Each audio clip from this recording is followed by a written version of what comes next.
तुमसे पढ़ाई पता है क्यों नहीं हो पा रही है? तुम्हारा पढ़ाई के अंदर ध्यान क्यों नहीं लग पा रहा? क्योंकि तुमने पढ़ाई से ज्यादा वैल्यू डिस्ट्रैक्शंस को दी हुई है। जो तुमने वैल्यू अपनी पढ़ाई को देनी चाहिए ना, कि मैं अपनी पढ़ाई को वैल्यू दूं, वो तुमने फालतू की चीजों में दिमाग लगा रखा है। वो ये कि सपोज करो कि तुमने किसी एक वक्त पर एक ही चीज करनी है। अब तुम अपने आप से दूसरा इंसान तो नहीं निकाल दोगे ना अपने अंदर से, जो तुम्हारे साथ का एक और काम कर देगा।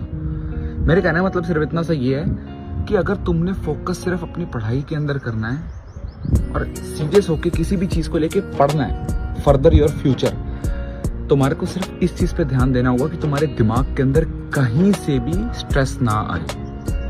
क्योंकि अगर तुम्हारे दिमाग में थोड़ा सा भी स्ट्रेस आ गया, तुमने जो बंदा स्टडी के बारे में सोच सोच के उसके बारे में ओवरथिंक करता है ना, कोई क्वेश्चन होते हैं, कोई सिचुएशंस होती हैं, कुछ याद करना होता है, व्हाटएवर कुछ भी है वो चीज, तो हमारे पास हमारे दिमाग को फ्री रहना चाहिए उस चीज के लिए।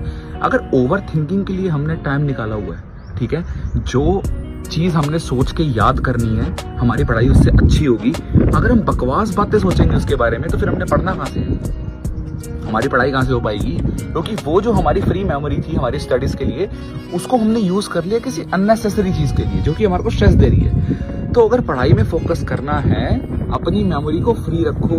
अगर इसके अंदर ओवरथिंक हो रही है तो क्वेश्चंस क्या हैं, इक्वेशंस क्या हैं, आगे सब्जेक्ट क्या है, क्या तुमने याद करना है। तुम्हारी उस पढ़ाई के लिए अपनी ओवरथिंकिंग, जो दिमाग के अंदर ये ओवरथिंक चलती है ना, वो सिर्फ स्टडीज की चलनी चाहिए। कलेश, लड़ाई, ये वो ड्रामे, इन सब के ऊपर फोकस बिल्कुल जीरो कर दो अपना, कि इनकी एग्जिस्टेंस ही नहीं तुम्हारी लाइफ के अंदर। तभी तुम अपनी स्टडीज के ऊपर एग्जैक्ट फोकस कर पाओगे। ये बात ध्यान रखना।